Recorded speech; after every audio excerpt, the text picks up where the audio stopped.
Bonjour à tous. Aujourd'hui, on est le Seif Dalet du Siman Tatsé, c'est-à-dire 495, Ilchot Yom Tov. Alors, qu'est-ce que nous dit le Mchaber, le Shulchan Aruch? Mouktsé. Le Mouktsé, c'est-à-dire ce que les Chamim ont défini comme Mouktsé, c'est quelque chose que l'on n'a pas le droit de déplacer le jour de Yom Tov, le jour de Shabbat, pour différentes raisons, qu'on verra à Emir Sachem, pas en détail, mais qui seront légèrement rappelées dans le Mishnah Berurah. Donc, à savoir ce dîme de Mouktsé, le jour de Yom Tov, comment doit-il être considéré par rapport à Shabbat? Et quelles sont les différences, s'il y en a, entre le Mouktsé de Yom Tov et le Mouktsé de Shabbat? Donc, le premier nous dit Mouktsé, Afalpi, Shemutar, Shabbat, le Mouktsé, bien qu'il soit permis pour Shabbat, il y a du mouktsé permis pour Shabbat, il y a du mouktsé interdit pour Shabbat. Ici, on parle d'un mouktsé qui est permis pour Shabbat. Le Mchaber nous dit Echmiru bo be Yom Tov et asruhu. Eh bien, pour Yom Tov, le mouktsé qui est permis pour Shabbat sera interdit pour Yom Tov. Be Yom Tov, asruhu, c'est-à-dire qu'ils l'ont interdit. On verra, merci Hachem, la raison dans Mishnah Berurah, pourquoi on est plus strict en ce qui concerne le mouktsé le jour de Yom Tov que le jour de Shabbat. Il y en a qui autorisent ce mouktsé qui est permis pour Shabbat, ils l'autorisent aussi pour Yom Tov. C'est un deuxième avis sur lequel on peut éventuellement tenir en cas de situation délicate. On pourra s'appuyer sur cet avis, mais pour l'instant, nous, l'homme Khaber nous a dit que c'était interdit Vasrou, et on va expliquer pourquoi. Aval Nolad, mais quelque chose qui n'était pas prévu et qui vient de naître le jour de Yom Tov, comme par exemple un œuf qui a été pondu le jour de Yom Tov, ou alors de la neige, quelque chose qui vient de se former le jour de Yom Tov, ça s'appelle le din nolad, il vient de naître. Assour les livrehem, c'est interdit, selon les Chachamim, à filou des Shabbat, même pour Shabbat, où on a, comme vous le remarquez au début, on a quand même une catégorie de mouksés qui sont permis le Shabbat. Eh bien, même pour le Shabbat où on est un peu plus souple au niveau du Mouktsé, eh bien là il dira que le Nolad, il est interdit, Midi Mouktsé, le Shabbat. Chez Eno Balechaim, et donc, et Chol Mouktsé, chez Eno Balechaim, et tous les Mouktsé qui ne sont pas des animaux, parce qu'un animal c'est Mouktsé, un animal vivant c'est Mouktsé, mais ici il y a d'autres Mouktsé, comme par exemple des fruits que j'ai encore rangés. Kegon, Otsar, Shelperot, Ve'etzim. Alors, ce mouktsé-là, nous dit le Mchaber, si jamais, par exemple, je l'ai mis de côté, donc je n'avais pas l'intention de m'en servir pendant Yom Tov, et donc il est normalement mouktsé. Eh bien, si j'ai mis, par exemple, de côté une réserve de fruits ou de bois, par exemple, pour pouvoir faire un feu et me nourrir en faisant chauffer les animaux, et je veux aller chercher ce bois ou ces fruits à l'intérieur de ma réserve. Alors, le jour du Yom Tov, c'est Mouktsé, sauf si, ça y est, ça suffit, chez Yomar Mikan Anin Hotel. Si jamais avant Yom Tov, il dit en rentrant dans sa grange, je prendrai de cela demain. C'est-à-dire il voit dans sa réserve les fruits qu'il va prendre et il se réserve le droit de pouvoir les prendre demain. Ça s'appelle Azmana. Ça veut dire qu'il réserve la chose et donc il casse le dîme de Mouktsé. Dans ce cas-là, le lendemain, il aura le droit de prendre de ses fruits, même si ils sont à la base Mouktsé, si jamais il n'avait pas fait cette azmana, c'est-à-dire cette réservation. Donc le Rama nous dit Sagé Keshuwa Mikanaminoten, c'est suffisant si je dis de là, je prendrai.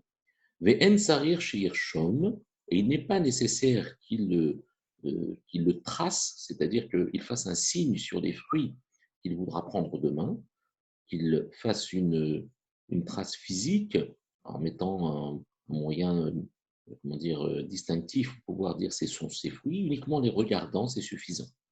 Au moutar de achin meyom tov rishon, la chénie. Et même ça, j'ai droit, par exemple, de pouvoir préparer du premier jour au deuxième jour savez qu'on n'a pas le droit de préparer du premier jour de Yom Tov au deuxième jour de Yom Tov. Mais ici, le Mishnah Moura nous dira que cette achana ne s'appelle pas vraiment une achana. Le fait de dire je prendrai demain de ces fruits-là, parce qu'il n'y a pas d'acte, il n'y a pas de maasé.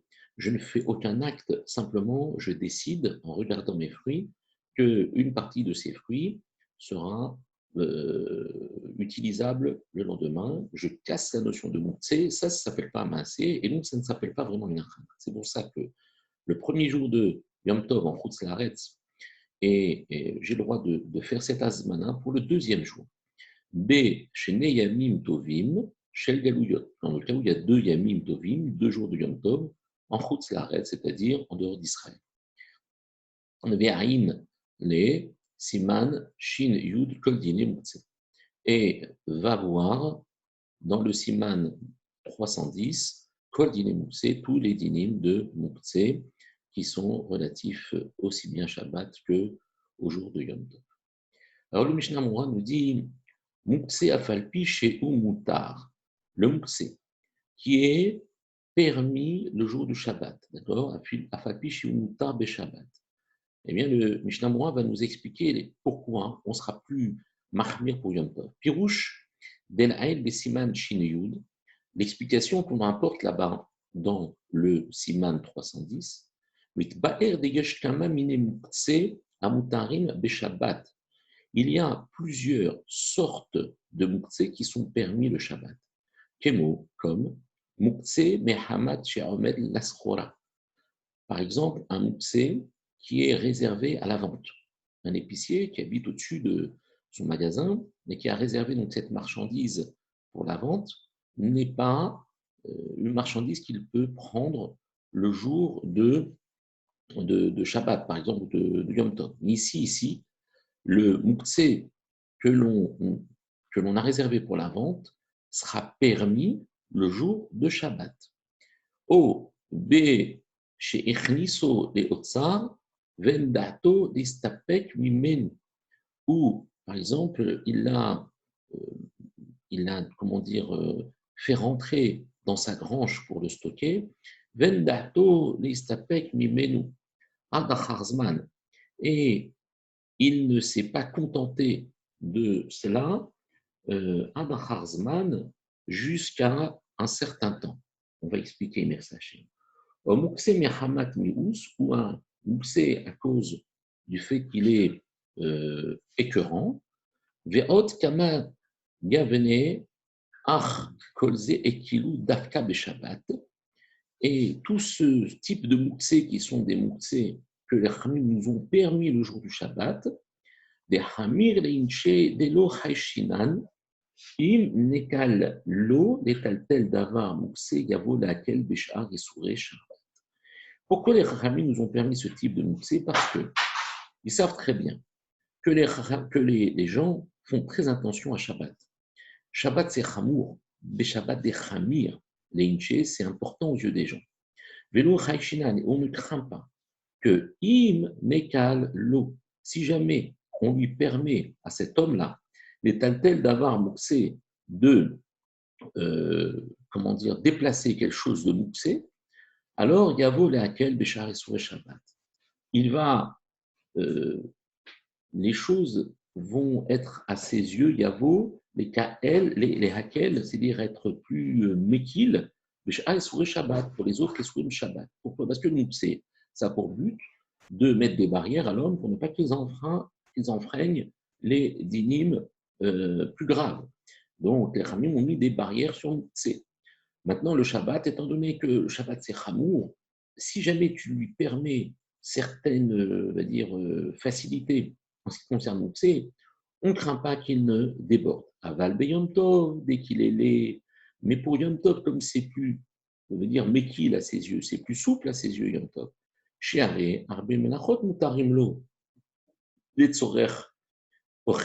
Parce que le jour de Yom Tov, il y a beaucoup de melachot qui lui sont permises pour pouvoir en fait manger. Et si on est mekil, on est souple au niveau du mukse le jour du Yom Tov,